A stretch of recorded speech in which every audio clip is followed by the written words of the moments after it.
नमस्कार, आज की बात में आपका स्वागत है। आज उत्तर प्रदेश की पुलिस ने एक बड़ा और चौंकाने वाला खुलासा किया।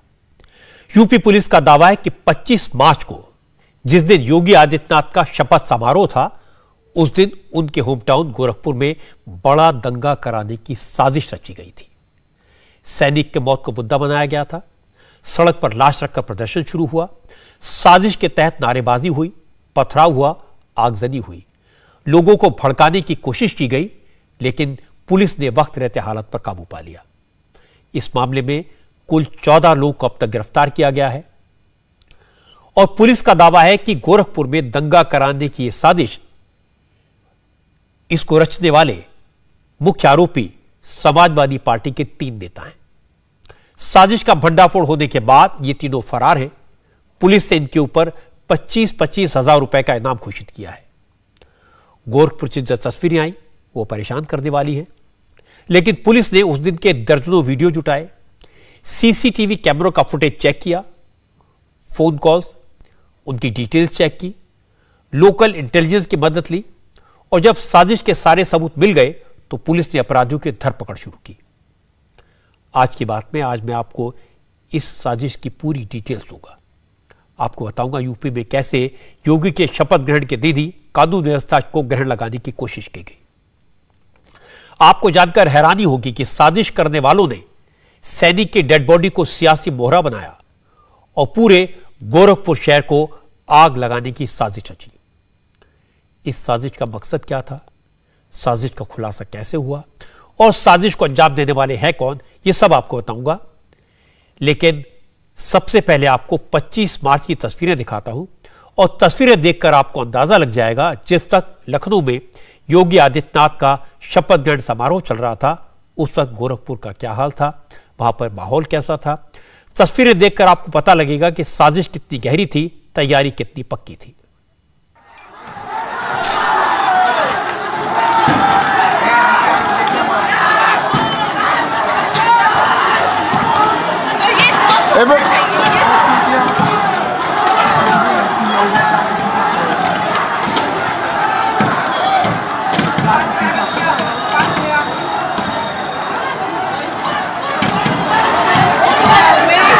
ये तस्वीरें 25 मार्च की हैं। गोरखपुर के चौरी चौरा इलाके में भोपा बाजार की है। इस इलाके में करीब 1 घंटे तक इसी तरह पथराव हुआ, आगजनी हुई, दुकानों में तोड़फोड़ की गई। सड़क पर जो भी दिखाई दिया उसे निशाना बनाया गया, राहगीरों की गाड़ियों को तोड़ दिया गया और जिस वक्त पथराव हो रहा था उस वक्त कुछ लोग माइक के जरिए लोगों को भड़का रहे थे। जब पुलिस वालों ने दंगाइयों को रोकने की कोशिश की तो पुलिस पर पत्थर चले। चूंकि भीड़ ज्यादा थी इसलिए कुछ देर के पुलिस को पीछे हटना पड़ा।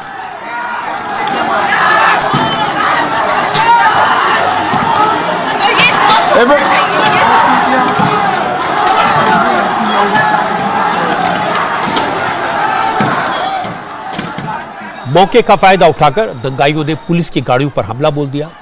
कई गाड़ियों को तोड़ डाला, कुछ गाड़ियों में आग लगाने की कोशिश की गई थी।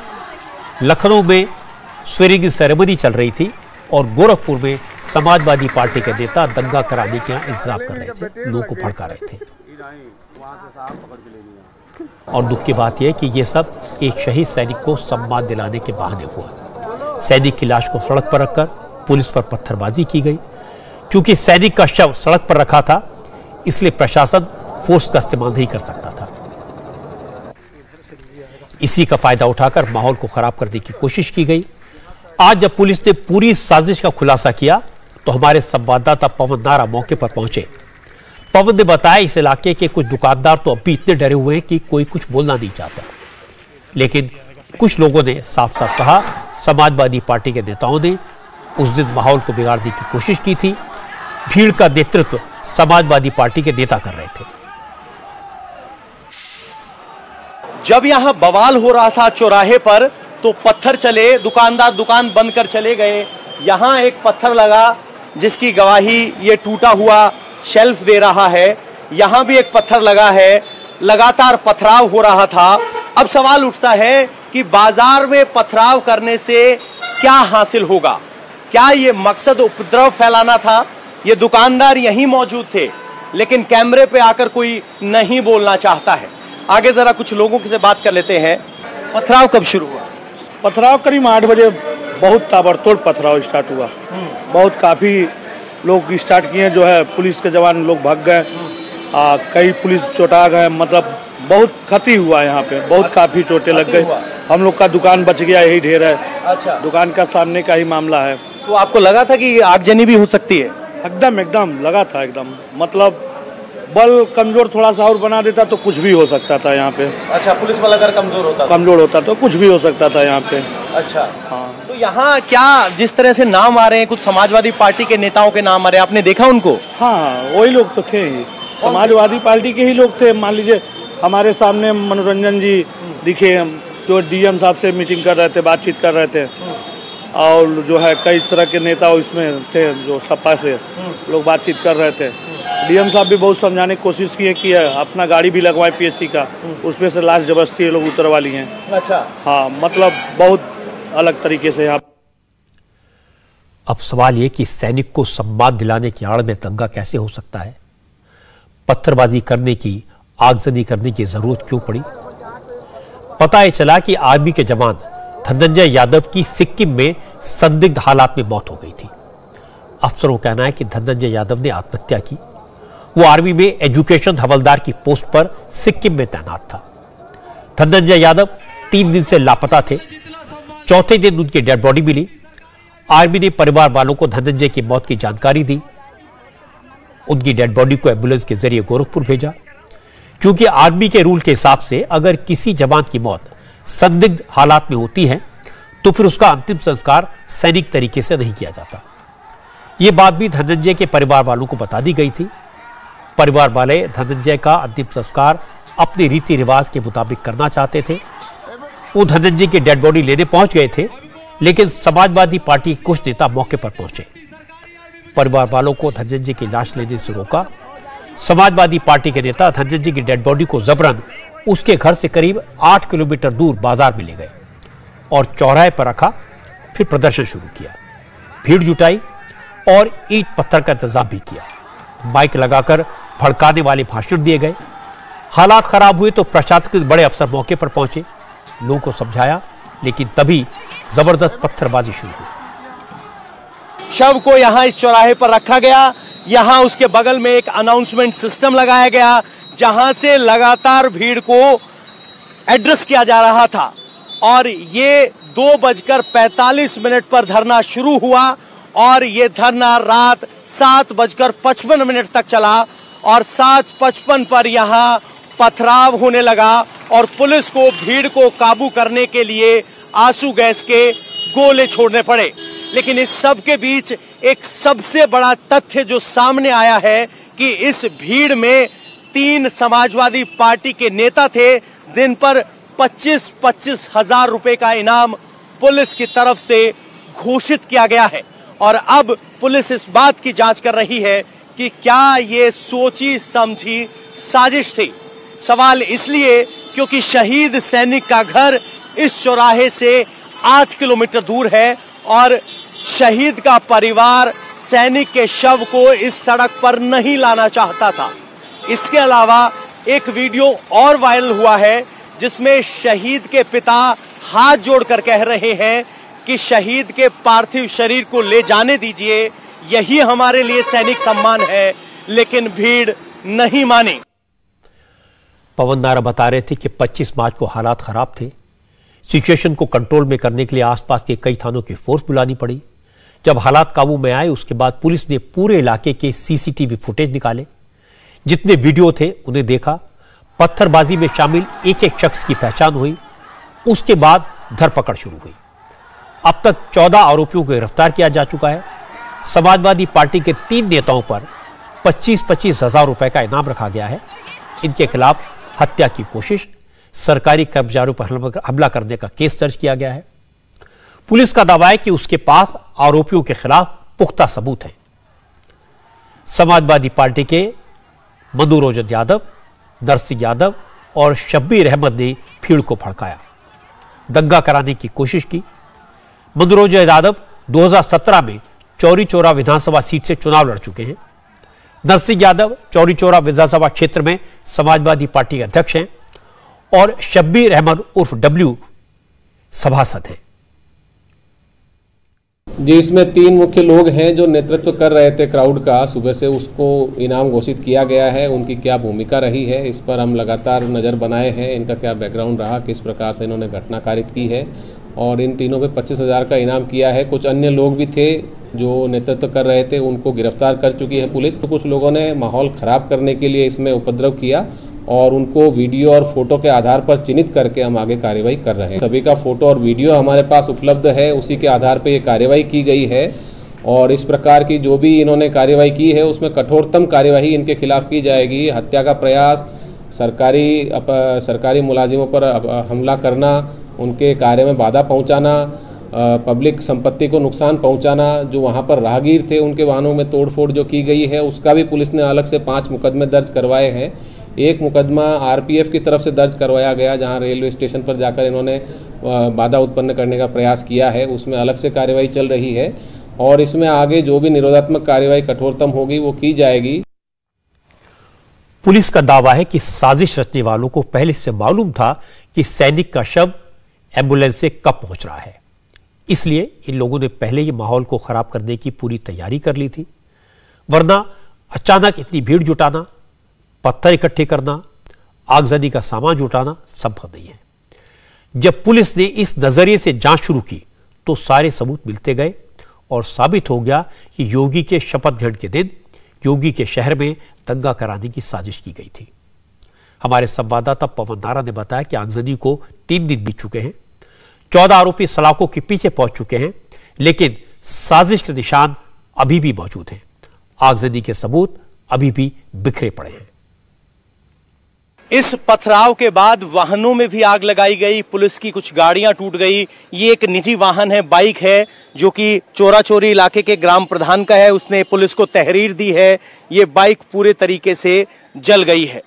अब सवाल ये है कि अगर आप शहीद के सम्मान के लिए कोई धरना प्रदर्शन या याचिका दे रहे हैं तो आगजनी की कैसे परमिशन मिल सकती है, और आगजनी कैसे किसी शहीद को उसका मान सम्मान दिलवा सकती है। ये जली हुई बाइक यही सवाल खड़े करती है कि मकसद सैनिक को सम्मान दिलवाना था या मकसद भड़काना, आग लगाना या स्थिति को खराब करना था। जैसे ही साजिश का खुलासा हुआ तो बीजेपी ने इसे बड़ा इशू बनाया, समाजवादी पार्टी पर हमला किया। गोरखपुर से बीजेपी के एमपी रवि किशन ने कहा समाजवादी पार्टी ने योगी आदित्यनाथ को बदनाम करने के लिए हिंसा की साजिश रची, लेकिन वो कामयाब नहीं हुए। रवि किशन ने कहा कि योगी राज में कोई साजिश कामयाब नहीं होगी, सबको उसके किए की सजा जरूर मिलेगी। ये प्लानिंग साजिश थी, पूरे उत्तर प्रदेश में कई जगहों पर प्लानिंग थी। गोरखपुर वाली जो रिपोर्ट आई करेक्ट रिपोर्ट है और पुलिस एकदम हरकत में है।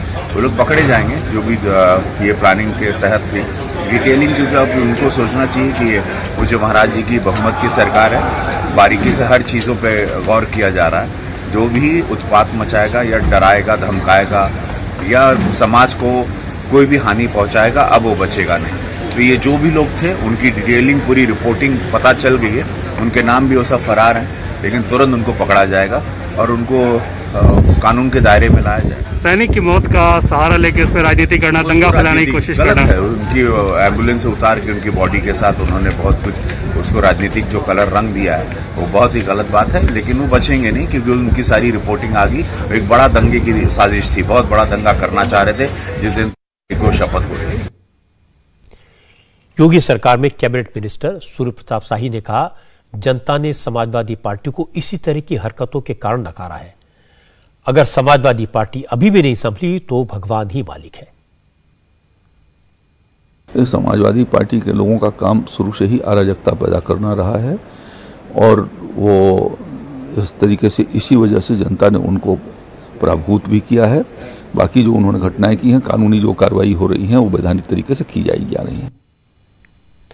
अब मैं आपको इसका दूसरा पक्ष सुनाता हूं। समाजवादी पार्टी के एमएलए रविदास मेहरोत्रा ने कहा यह सब बातें फिजूल की हैं। समाजवादी पार्टी के लोग साजिश नहीं कर रहे थे, शहीद सैनिक के सम्मान के लिए लड़ रहे थे। समाजवादी पार्टी के कार्यकर्ता आगे भी सरकार के खिलाफ लड़ते रहेंगे। कि गोरखपुर के एक सैनिक की मृत्यु हुई है और उस सैनिक की मृत्यु को सम्मान दिलाने के लिए कुछ लोग वहां पर आंदोलन कर रहे थे और पुलिस ने उन आंदोलनकारियों के ऊपर बल प्रयोग करने का काम किया। लोकतंत्र में ये हमारा अधिकार है कि हम जो सरकार के कार्य हैं उनका विरोध करने का काम करें। लेकिन पुलिस का ये कहना है कि जब वहाँ लोग मौजूद थे उनकी भावनाओं को भड़काने का काम समाजवादी पार्टी के नेता कर रहे थे।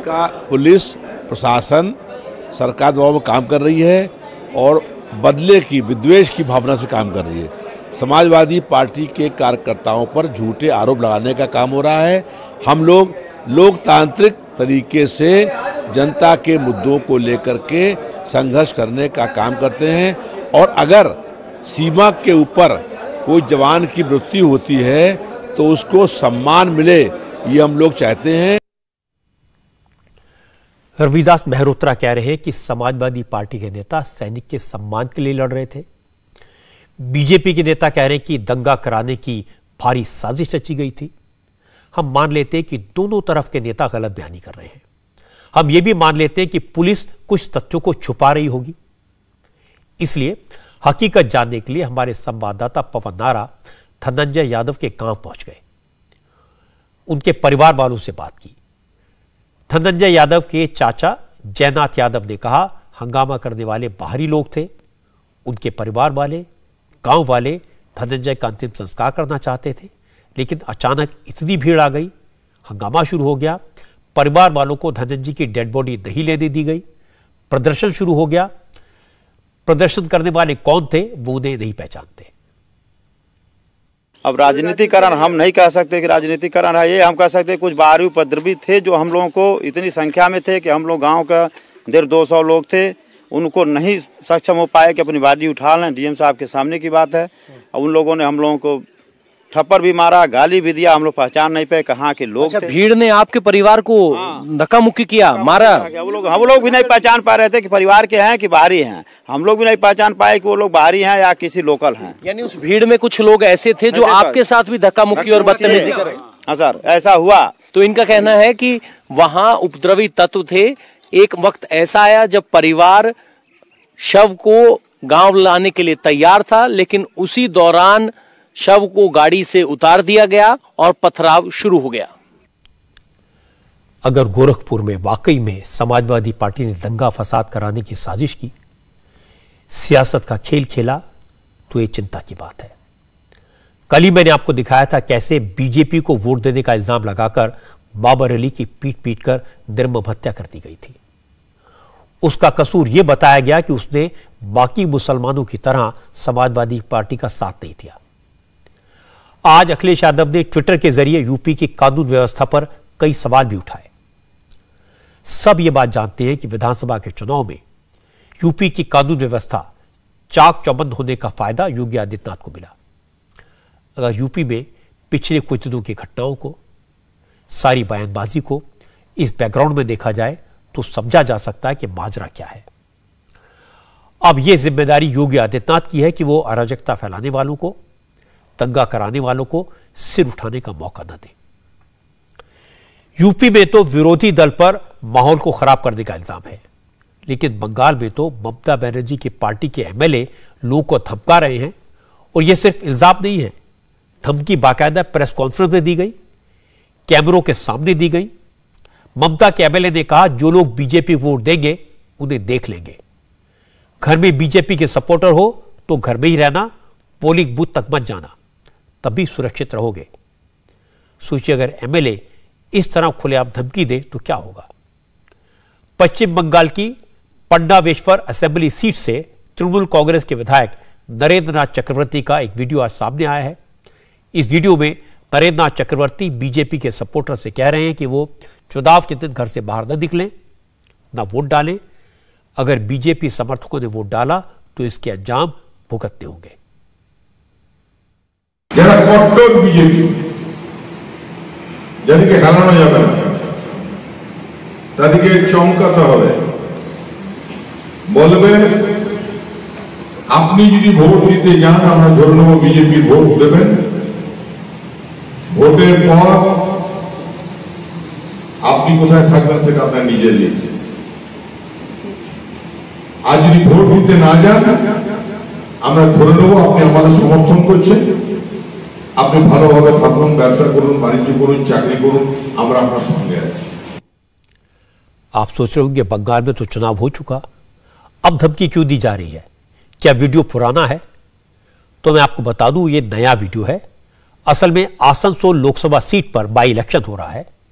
12 अप्रैल को वोटिंग होनी है। इसीलिए नरेंद्र नाथ चक्रवर्ती बीजेपी वोटर से कह रहे थे कि पोलिंग बूथ पर गए तो दिक्कत होगी, अगर बीजेपी को वोट देना चाहते हो तो बेहतर होगा घर में ही रहो, इसमें आपकी भलाई है, घर से निकले तो मुसीबत में पड़ोगे। ममता की पार्टी के नेताओं को इस तरह की धमकी क्यों देनी पड़ रही है, यह भी समझ लीजिए। ममता बनर्जी ने आसनसोल से शत्रुघ्न सिन्हा को उम्मीदवार बनाया है। इस सीट से बाबुल सुप्रियो बीजेपी के टिकट पर लगातार 2 बार चुनाव जीते थे।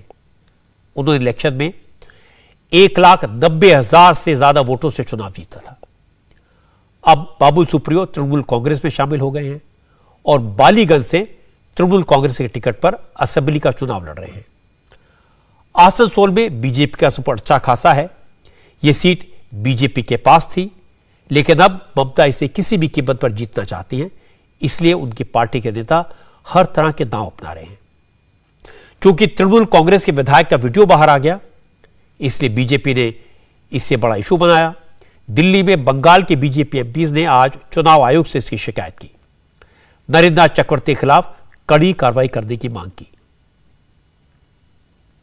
बाई इलेक्शन के संदर्भ में जो पांडवेश्वर के एमएलए नरेंद्र नाथ चक्रवर्ती, उन्होंने इन फ्रंट ऑफ कैमरा ऐसे कहा है कि बीजेपी के जो लोग वोट देने के लिए निकलेंगे, हम पकड़ लेंगे कि वो बीजेपी को वोट देने के लिए गए हैं, उनकी जान माल की गारंटी हम नहीं दे सकते। मतलब indirectly he is threatening the BJP supporter as well as the BJP voters. ये प्रूव करता है, हम बहुत दिनों से जो मांग करते आ रहे हैं कि पश्चिम बंगाल में फ्री एंड फेयर इलेक्शन नहीं होता, इस तरीके से इलेक्शन को प्रभावित किया जाता है, उसका वन काइंड ऑफ कन्फेशन है नरेंद्र नाथ चक्रवर्ती के तरफ से और इसके खिलाफ ही हम आए थे। हमारे ईसीआई से मिले हम और उनके टीम से मिलकर इस विषय को उनको अवगत कराया और उनको अनुरोध किया कि जनता की कॉन्फिडेंस बनाने के लिए इन जैसे तत्वों के खिलाफ जल्द से जल्द कार्रवाई होनी चाहिए और सख्त से सख्त कार्रवाई होनी चाहिए। अब मैं आपको नरेंद्र नाथ चक्रवर्ती का बैकग्राउंड में बता देता हूं। टीएमसी के जिस विधायक पर बीजेपी समर्थकों को धमकाने का आरोप लगा है, उन नरेंद्र नाथ चक्रवर्ती के खिलाफ गंभीर आरोपों में कई केस दर्ज हैं। 2016 में नरेंद्र नाथ चक्रवर्ती को कोलकाता के इंटरनेशनल एयरपोर्ट पर बिना लाइसेंस की लोडेड गन के साथ पकड़ा गया था। पुलिस ने उन्हें आर्म्स एक्ट के तहत अरेस्ट किया था। नरेंद्र नाथ चक्रवर्ती का अपने इलाके में खौफ है, लोग उनके नाम से भी डरते हैं। आज बीजेपी के एमपी रूपा गांगुली ने एक चौंकाने वाली बात बताई। रूपा गांगुली ने कहा कि बंगाल में ममता ठप्पा कल्चर चला रही थे।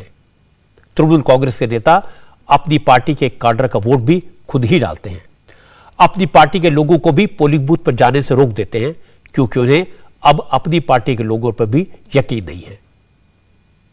तो हर दिन का चल रहा है पश्चिम बंगाल में। टीएमसी लोग बीजेपी को क्या, बाकी किसी भी के घर से निकलने के लिए देते नहीं है, क्योंकि वो छप्पा दे सके खाली बैठकर। टीएमसी के लोगों का कंप्लेंट है कि टीएमसी के लोग भी खुद जाके वोट नहीं दे पाते अपना वोट। उसमें भी ऐसे स्टोरी आए हैं, एक इसके इलेक्शन में और एक कॉर्पोरेशन में भी आए हैं कि पता है कि टीएमसी का ही वोट मिलेगा, फिर भी वहाँ इतना छप्पा का मैकेनिज्म, उसका एक तंत्र चलता है वहाँ पे छप्पा का, ऐसे धार धार धार धार करके वो देते रहते वोट, बटन दबाते रहते, तो वो तो चालू है पश्चिम बंगाल में। यहाँ तक कहा है कि बीजेपी के जो समर्थक है वो अपने घरों में रहें, घरों से निकले नहीं हो, ताकि बीजेपी को वोट न दे सके। आपको क्या ऐसे लगता है कि मैं यूं ही मजाक मजाक में प्रेसिडेंट रूल बोलती हूँ? हमेशा जो मैं प्रेसिडेंट रूल बोलती हूँ, मांगती रहती हूँ, कि मैं मजाक में मांग रही हूँ? लोगों का जीने का हक नहीं है, वोट का हक नहीं है, खाने पीने का हक नहीं है, लोगों का घर से बाहर जाने का हक नहीं है। कब बॉम्ब मार देगा आपको आप जानते नहीं है। नरेंद्र नाथ चक्रवर्ती का वीडियो सामने आ गया, मामले की शिकायत दिल्ली तक पहुंच गई, तो नरेंद्र नाथ चक्रवर्ती सफाई देने आए। नरेंद्र नाथ चक्रवर्ती ने कहा उन्हें वीडियो के बारे में कोई जानकारी नहीं है, हो सकता है कोई पुराना वीडियो हो। अब तृणमूल कांग्रेस के जिला अध्यक्ष बीजेपी में शामिल हो गए हैं, हो सकता है उन्होंने कुछ गड़बड़ी कर दी हो। ভাইরাল তো বুঝি না, ওই কি সব বলছে আমি এখনো দেখিনি, দেখি খবর টবর নিতে হবে। তবে পুরনো হতে পারে, সে সময় তো যিনি আমাদের জেলা সভাপতি ছিলেন তিনি এখন বিজেপিতে আছেন, তিনি তখন সব নির্দেশ দিতেন, সেই মতো আমরা কাজ করতাম। নিচুতলার কর্মী, আমরা তৃণমূল স্তরের কর্মী, देखता हो कि व्यापार बढ़े। वैसे नरेंद्र नाथ चक्रवर्ती इतने मासूम नहीं हैं जितने वो बन रहे हैं। उन्होंने बीजेपी के लोगों को धमकाया, कैमरों के सामने धमकाया, जिससे मैसेज बीजेपी के वर्कर्स तक, सपोर्टर्स तक पहुंच जाए। अब वो इधर उधर की बातें कर रहे हैं, मामले को टालने की कोशिश कर रहे हैं। वैसे ममता बनर्जी एक और मुसीबत का सामना करने की कोशिश करती हैं तो नई मुसीबत आ जाती है। अब पश्चिम बंगाल के गवर्नर जगदीप धनखड़ ने चिट्ठी लिखकर चीफ मिनिस्टर ममता बनर्जी को राजभवन बुलाया है। गवर्नर बंगाल में बढ़ती हिंसा और बिगड़ती कानून व्यवस्था पर चीफ मिनिस्टर से बात करना चाहते हैं। धनखड़ ने चिट्ठी में ममता बनर्जी के उस बयान पर चिंता जताई जिसमें उन्होंने बीरभूम की घटना की सीबीआई जांच के विरोध में सड़क पर उतरने की बात कही थी। धनखड़ ने कहा कि सीबीआई जांच के आदेश हाईकोर्ट की तरफ से दिए गए और हाईकोर्ट की निगरानी में ही जांच हो रही है, इसके बावजूद इसका विरोध किया जा रहा है। धनखड़ ने लिखा कि बंगाल की कानून व्यवस्था कमजोर है, इस तरह के बयान माहौल को और खराब करते हैं। आज ममता बनर्जी के लिए एक और बुरी खबर आई। ममता बनर्जी के भतीजे और तृणमूल कांग्रेस के एमपी अभिषेक बनर्जी पर ईडी का शिकंजा और कस गया। ईडी ने माइनिंग स्कैम से जुड़े मनी लॉन्ड्रिंग केस में अभिषेक बनर्जी को आज पूछताछ के लिए बुलाया था, लेकिन वो ईडी के सामने पेश नहीं हुए। अफसरों ने 21 मार्च को अभिषेक से करीब 8 घंटे तक पूछताछ की थी। आज ईडी ने अभिषेक की वाइफ रुजिरा बनर्जी को भी पेश होने के लिए कहा है। ईडी ने रुजिरा को पिछले हफ्ते समन भेजा था, लेकिन वो पेश नहीं हुई। अब उसे कल हाजिर होने को कहा गया है। असल में करीब 1300 करोड़ रुपए के इस घोटाले में टीएमसी के नेता विनय मिश्रा को आरोपी बनाया गया है, जो इस समय फरार हैं, जबकि विनय मिश्रा के भाई विकास मिश्रा को अरेस्ट किया जा चुका है। विनय मिश्रा अभिषेक बनर्जी के करीबी माने जाते हैं। अभिषेक बनर्जी को डर है कि इस केस में उनकी गिरफ्तारी भी हो सकती है, इसीलिए वो एनफोर्समेंट डायरेक्टरेट के सामने पेश होने से बच रहे हैं। ममता मुसीबतों से घिरी है, इसलिए अब उन्होंने बीजेपी के खिलाफ सभी विरोधी दलों से एकजुट होने की अपील की है। ममता ने मोदी सरकार पर सेंट्रल एजेंसीज के मिसयूज का आरोप लगाते हुए विरोधी दलों के नेताओं और विपक्षी दलों के मुख्यमंत्रियों को एक चिट्ठी लिखी है। ममता बनर्जी ने आरोप लगाया कि केंद्र सरकार ईडी, सीबीआई, इनकम टैक्स और सीवीसी जैसी एजेंसियों का इस्तेमाल राजनीतिक दलों से बदला लेने के लिए कर रही है। जब जब चुनाव आते हैं, सेंट्रल एजेंसीज एक्टिव हो जाती हैं और इन एजेंसीज के जरिए विपक्षी दलों के नेताओं पर हमले शुरू होते हैं। ममता बनर्जी ने विपक्षी दलों के नेताओं से कहा कि जल्द से जल्द एक मीटिंग करके बीजेपी के खिलाफ एक ज्वाइंट स्ट्रेटेजी बनानी चाहिए। ममता जी ऐसे ही बहुत वरिष्ठ लीडर है, ऑपोजिशन का फेस भी है भारतवर्ष में, और ममता जी के साथ सब अपोजिशन लीडर की बहुत संबंध भी अच्छा है। आप यकीन मानिए, Modi ji let's BJP central government जो काम कर रहा है, सीबीआई एजेंसी को अपनी पार्टी के पक्ष में काम में लगा रहा है, ऑपोजिशन पार्टी के खिलाफ वो उसको लगा रहा है काम में, दुरुपयोग कर रहे हैं, उसके खिलाफ सवाल उठना चाहिए और ममता जी जो इनिशिएटिव लिया वो जरूर सफल होगा। लेकिन सवाल ये विपक्ष में नेतृत्व का, क्या ममता बनर्जी का नेतृत्व स्वीकार होगा विपक्ष के बाकी पार्टियों को? हम यही बोलेंगे कि ये ब्रिटिश का बात था, डिवाइड एंड रूल, बहुत पसंद की बात। अभी बीजेपी भी डिवाइड एंड रूल बहुत पसंद करते, बीजेपी की ब्रिटिश की तरह। यकीन मानिए ऑपोजिशन यूनिटी है और रहेगा भी। ममता को अब तक किसी विरोधी दल की तरफ से पॉजिटिव रिस्पॉन्स तो नहीं मिला, लेकिन कांग्रेस से इसका विरोध जरूर कर दिया। अधीर रंजन चौधरी ने कहा कि ममता की कोई क्रेडिबिलिटी नहीं बची, उनकी बातों पर भरोसा नहीं किया जा सकता। वो कभी कांग्रेस को खत्म करने की बात कहती हैं तो कभी कांग्रेस से सपोर्ट मांगती हैं, इसलिए ममता से दूर रहना ही बेहतर होगा। डरे हुए है इसलिए चिट्ठी लिखी है, उनकी बात पे हमें कोई भरोसा नहीं। उन्होंने कहा कि सभी पार्टी जो है बीजेपी क्यों आएगी, कभी कांग्रेस के खत्म करने की कोशिश करते हैं, हम किस लिए जाएंगे? चिट्ठी के बयान मुझे पता नहीं, हमारे आला कमान को पता होगी, वो फैसला करेगी। बात यह है कि ममता बनर्जी की विश्वसनीयता कितने हैं इसमें मेरा बिल्कुल शक है। कभी वो कहती है कि बीजेपी के खिलाफ सबको एकजुट होकर लड़ना चाहिए, कभी कहते हैं बीजेपी और कांग्रेस के खिलाफ, दोनों के खिलाफ एकजुट होकर लड़ना चाहिए, कभी वो कहते हैं कि कांग्रेस पार्टी को खत्म कर देना चाहिए। तो उनकी असली रवैया क्या है, असली मंशा क्या है, ये जानना बड़ी जरूरी होते हैं, क्योंकि वो सुबह और शाम उनकी बयान में बदल होते हैं। तो इसमें भरोसा करना या ना करना मेरे लिए, वैसे लोगों के लिए बराबर है। कांग्रेस एक और नेता शक्ति सिंह गोहिल ने और ज्यादा खुलकर बात की। शक्ति सिंह गोहिल ने कहा, जब चुनाव आते हैं तो ममता मिलकर बीजेपी के खिलाफ लड़ने की बात भूल जाती हैं, जब ममता मुसीबत में होती है तो उन्हें विपक्षी एकता याद आ जाती है। हम तो बार बार कहते हैं कि जब भी राष्ट्र का हित, लोकतंत्र की रक्षा की बात होती है तो लाइक माइंडेड पार्टीज को एक होना चाहिए।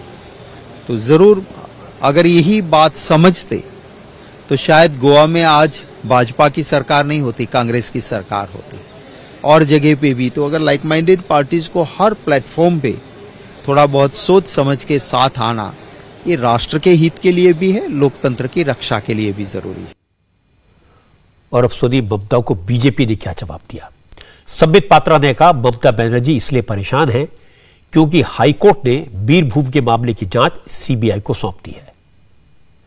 ममता बनर्जी का ये जो स्टेटमेंट है कि सभी को यूनाइट होकर बीजेपी को रोकने की प्रयास करनी चाहिए, ये कोई पहले बार का स्टेटमेंट नहीं है। अभी ममता दीदी गई थी उत्तर प्रदेश में भी जाके उन्होंने बीजेपी को रोकने की चेष्टा की थी, उसका नतीजा क्या रहा वो भी हमने देखा है। जहां तक सेंट्रल एजेंसी के मिसयूज का सवाल है, स्वाभाविक है Mamata Banerjee is frustrated because only a couple of days ago, 2 दिन पहले ही जिस प्रकार से हाईकोर्ट ने बीरभूम के मैसेकर के केस को सीबीआई को सौंपा है, उनको लगता है कि कोर्ट ने भी इंटरफेयर किया है। ममता जी को लगता है ना सुप्रीम कोर्ट बड़ी है, ना हाईकोर्ट बड़ा है, ना भारत का संविधान बड़ा है। उनके जो विधायक भारतीय जनता पार्टी के कार्यकर्ताओं को धमकाते हैं, हत्या करवाते हैं, वही बड़े हैं। ये लोकतंत्र की भाषा नहीं है और ममता जी ये सब कुछ जानते हुए भी अनजान बनने की चेष्टा कर रही है। जब से ममता बनर्जी ने बंगाल का चुनाव जीता है, भारी बहुमत मिलने के बावजूद उनकी दिक्कतें कम होने की बजाय बढ़ती जा रही है। एक तरफ सीबीआई जो बीरभूम की जांच कर रही है, दूसरी तरफ ईडी जो ममता के भतीजे अभिषेक बनर्जी की जांच कर रही है, तीसरे प्रोएक्टिव गवर्नर जगदीप धनखड़ जो हर वक्त ममता बनर्जी पर लगाम लगाने की कोशिश में लगे रहते हैं। बची खुची कसर ममता की पार्टी के नेता अपनी बयानबाजी से पूरी कर देते हैं।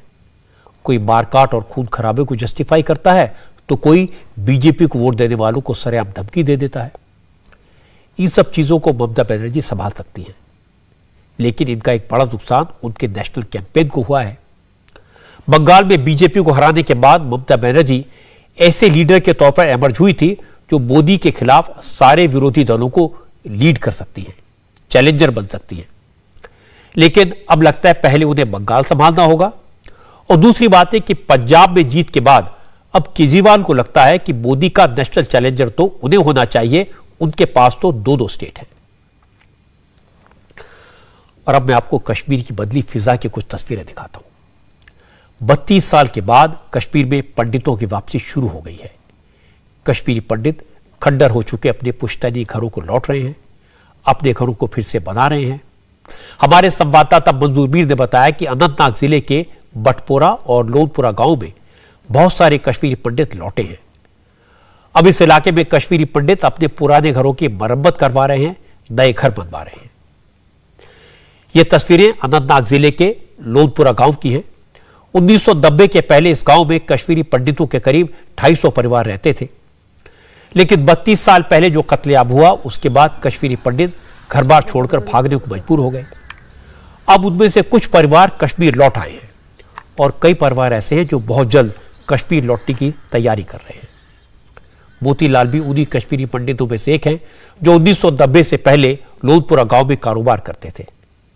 उनका वहां एक बड़ा सा घर था, लेकिन अब वहां खंडर नजर आता है। लेकिन मोतीलाल अब वापसी की तैयारी कर रहे हैं। उनका कहना है कि जब हालात पहले जैसे नहीं हैं, इसलिए वो लौट आए हैं। हम इस वक्त मटन इलाके में मौजूद है, जो अनंतनाग जिले का एक छोटा सा लोनपोरा गांव है।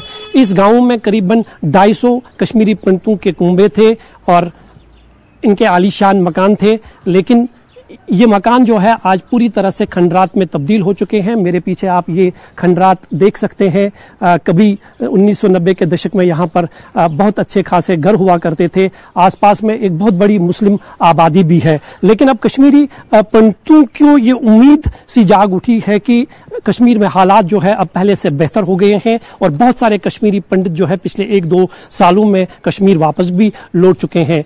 और इसी उम्मीद से मोतीलाल भी जो है अपने इस लोनपोरा गांव में पहुंचे हैं। मोतीलाल यहाँ पर एक बैंडसा मिल चलाते थे, उनका अच्छा खासा कारोबार था, लेकिन 1990 में ये भी अपने पूरे परिवार के साथ यहाँ से पलायन कर गए थे। लेकिन अब इन्हें किस तरह की उम्मीद वापसी की दिख रही है, ये हम इनसे बात करेंगे। लगता है अब हालात उस तरह के हैं, कश्मीरी पंडितों को वापस आना चाहिए। हाँ, इस वक्त जो है हालात ठीक है और आगे में जो हमसाया है, जो आगे पीछे जो है वो सारे वेलकम करते हैं। वो सब उनको बोलते हैं आप आ जाओ, कोई बात नहीं, कोई डरने वाली बात नहीं है, तो हम आपके साथ हैं। कहा जाता है कि इस इलाके में करीबन 250 कुंबे कश्मीरी पंडितों के थे। वो सब के सब यहाँ से छोड़ के चले गए। कुछ लोगों ने अपनी जमीन जायदाद बेच दी, कुछ पर नाजायज कब्जा हुआ। आपकी जमीन इधर ही है अभी भी, आपका सब कुछ? हाँ, मेरा अभी जमीन इधर ही है। हमने अगर कुछ बेचा है तो वो अपनी मर्जी से बेचा है। अगर वैसे इस तरह से कोई जबरन कब्जा वब्जा नहीं है हमारे पास। मोतीलाल अकेले कश्मीरी पंडित नहीं है जो अपने घर लौटना चाहते हैं। मंजूर पीर ने कई और लोगों से बात की। एक सरकारी कर्मचारी हैं, उन्होंने कहा उनका परिवार 1990 में भागकर जम्मू चला गया था, फिलहाल वहीं रह रहा है, लेकिन अब वो भी कश्मीर लौटेंगे। उन्होंने अनंतनाग में अपना घर बनवाना शुरू कर दिया है। जिस कॉन्ट्रैक्टर को उन्होंने अपना घर बनाने का काम दिया है वो एक कश्मीरी मुस्लिम है और उसका नाम है फारूक अहमद। फारूक अहमद ने बताया कि वो पिछले 2 साल में अनंतनाग में कश्मीरी पंडितों के 12 से ज्यादा घर बना चुका है। जो हम पीछे मकान आपके पीछे देख रहे हैं, ये किसका मकान है और इसमें कितने देर से काम चल रहा है? उसको बहुत साल हो गया काम चलने में, फिर रुक गया काम, फिर आया था यहाँ, फिर लगाया काम यहाँ। ये किसका मकान है, क्या नाम है इनका? उसका नाम है कागजी पंडित था। ये 3 भाई है, उसने रल मिल के बनाया यहाँ मकान। वो अभी खुद यहाँ रह रहे हैं? जी। काका जी क्या कहते हैं आपसे मकान बनाने के बारे में? जो ये कंप्लीट हो जाएंगे तो फिर हम यहाँ बैठेंगे। तो जम्मू उनकी मन नहीं करता है, वो उसकी मन यहीं करता है। हम बैठेंगे यहीं, पहले बनाएंगे फिर रहेंगे यहाँ। तो आप पर कितना भरोसा है काका जी को? आप उनका घर जो है फिर से? वो तो समझता है वो अपना लड़का है, जैसा उनका लड़का है वो सोचता है ये भी हमारा लड़का है। उन पे उसको भरोसा है हमारे पे। तो आप चाहते हैं कि कश्मीरी पंडित वापस अपने घरों? हाँ, हम खुश है। जब आता है एक पंडित लोग तो हम खुश हो जाता है। जम्मू कश्मीर में अमन का असर दिखाई देने लगा है। हिंदू मुसलमानों के बीच भरोसा बढ़ने लगा है। अब कश्मीरी मुसलमान आगे आकर उन मंदिरों के रिकंस्ट्रक्शन में मदद कर रहे हैं जो टूट चुके हैं। अनंतनाग के फेमस मार्तंड सूर्य मंदिर की मरम्मत हो रही है। भारत के जो 4 सूर्य मंदिर पूरी दुनिया में प्रसिद्ध हैं, उनमें अनंतनाग का मार्तंड सूर्य मंदिर भी है। मार्तंड सूर्य मंदिर के आसपास तमाम कश्मीरी पंडितों के परिवार रहा करते थे, जो 1990 के बाद यहां से चले गए थे। अब इस मंदिर में एक बार फिर से रौनक नजर आ रही है। सुबह शाम कश्मीरी पंडित यहां पूजा करने के लिए आते हैं। क्या कश्मीरी पंडितों ने वापस आना शुरू कर दिया है? जी, मैं बहुत सारे कश्मीरी पंडितों को वापस आते देख रहा हूं। सबसे पहले तो सभी को मेरा नमस्कार, जय श्री राम। और सभी मैं देख रहा हूं ज़्यादातर यहाँ पे कश्मीरी पंडित वापस आ रहे हैं। और ये बहुत बड़ा मंदिर भी यहाँ का है, मार्तंड सूर्य मंदिर इसको बोला जाता है। तो यहाँ पे भी बहुत सारे यात्री आते हैं और कश्मीरी पंडित भी यहाँ पे बहुत सारे आते हैं, पूजा पाठ इत्यादि करते हैं और अपनी मनोकामना लेके आते हैं। शायद उनको उस समय बहुत दुख झेलने पड़े हैं, तो उसी से मुक्त होने के लिए यहाँ पर आते हैं, प्रार्थना करते हैं भगवान से। तो जो लोग वापस पिछले 1-2 सालों में आए हैं, नए घर बन रहे हैं, हमने देखा बहुत सारे जगह पे काम भी चल रहा है कश्मीरी पंडितों के घरों में, तो क्या वो खुश है इस माहौल में अब जो वो देख रहे हैं आजकल कश्मीर में? जी हाँ, जैसे देखिए कि कोई भी आके मकान यहाँ पर बना रहा है या अपना रहने का व्यवस्था कर रहा है, तो उसका यही है कि इच्छा उसकी है रहने की। मंजूर मीर ने बताया कि अब कश्मीरी मुसलमान भी कश्मीरी पंडितों का इस्तकबाल करने के लिए तैयार हैं। कश्मीरी पंडितों से वापस घर लौटने की अपील कर रहे हैं। कश्मीरी मुसलमानों का कहना है कि कश्मीरी पंडितों को किसी से डरने की जरूरत नहीं है। पिछले 2 साल में माहौल बहुत बदल गया है। तो कश्मीरी पंडित वापस अब आ रहे हैं। आपके गांव में भी बहुत सारे लोग रह रहे होंगे कश्मीरी पंडित, क्या वो आते हैं अपने घरों में? क्यों नहीं आते कि हम वापस हम उसको चाहते हैं वापस आने के। हमारा खुशी है वो यहाँ आए। हम बहुत खुश होते हैं अगर वो यहाँ दोबारा वापस आएगा। भाईचारा इकट्ठा हो जाएगा, इधर रल मिल के चलते रहेंगे यहाँ से। तो आपकी तरफ से क्या मैसेज होगी कश्मीरी पंडितों? उसको मैं बोलता आ जाओ वापस अपने कश्मीर में, बैठो शांत से। और क्या है? आपको लगता है कि हालात अब उस तरह के हैं? नहीं, हालात तो बहुत अच्छा है, हालात अच्छा है, अब उतना डर नहीं है। तो आप खुश हैं अगर कश्मीरी पंडित? बिल्कुल बिल्कुल खुश है। मार्तंड सूर्य मंदिर एक उदाहरण है। कश्मीर घाटी के दूसरे इलाकों में भी मंदिर बनना शुरू हो गए हैं। कुपवाड़ा के टीटवाल इलाके में मां शारदा पीठ मंदिर को बनाने के लिए भूमि पूजन का काम हो गया है।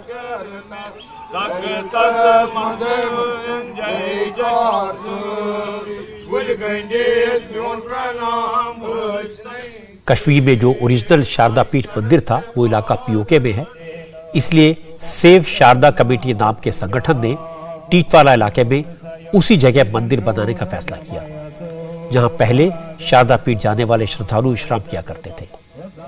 इस मंदिर के लिए पीओके स्थित शारदा पीठ से शिलाएं और मिट्टी भी लाई गई है। सेव शारदा कमेटी का कहना है कि जिस तरह करतारपुर कॉरिडोर बनाया गया है उसी तरह दोनों शारदा पीठों के बीच भी एक कॉरिडोर बनाया जाना चाहिए।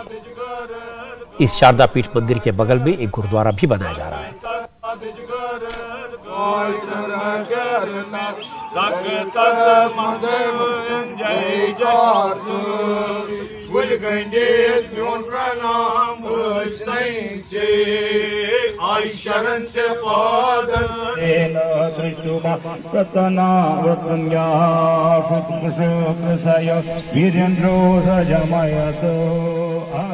ये शारदा पीठ की जगह है क्योंकि ये हमारा बेस कैंप हुआ करता था शारदा यात्रा के लिए।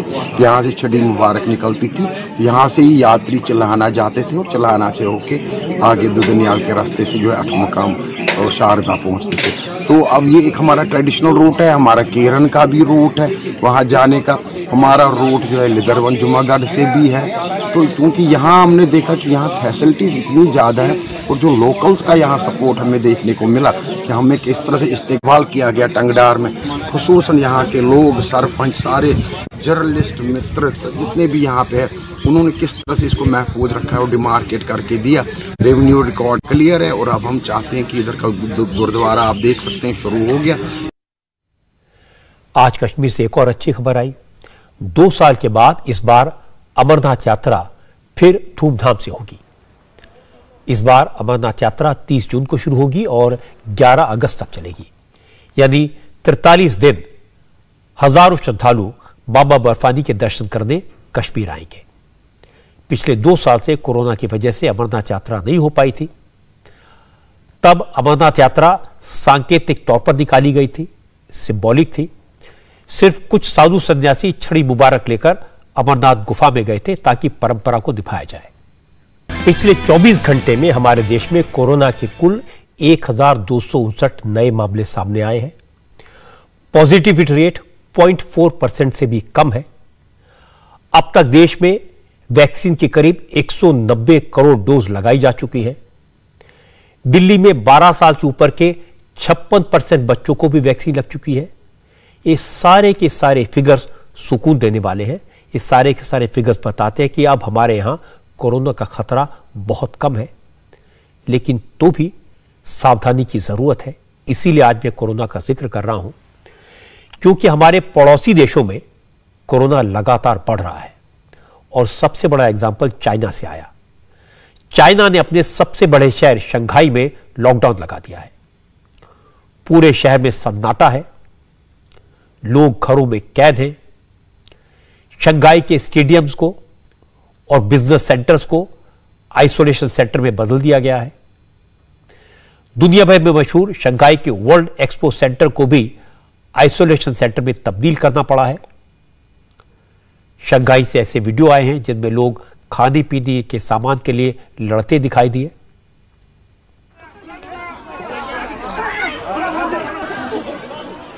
असल में चाइना में इस वक्त ओमिक्रॉन का एक सब वेरिएंट BA.2 बड़ी तेजी से फैल रहा है